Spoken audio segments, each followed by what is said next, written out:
But can you first just explain to me why it's an acceptable thing, the number of young Australians who are homosexual that will commit suicide between now and when the government finally gets its act together to actually have a plebiscite on this issue?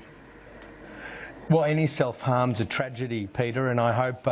for young men and women, or even people that are more mature age, they find love and commitment and a durable relationship, and that will help them travel through dark times. I'd hate to think that's the frame through which this important discussion is taking place. The only thing I'll say to add to it is this before we move on. At the end of the day,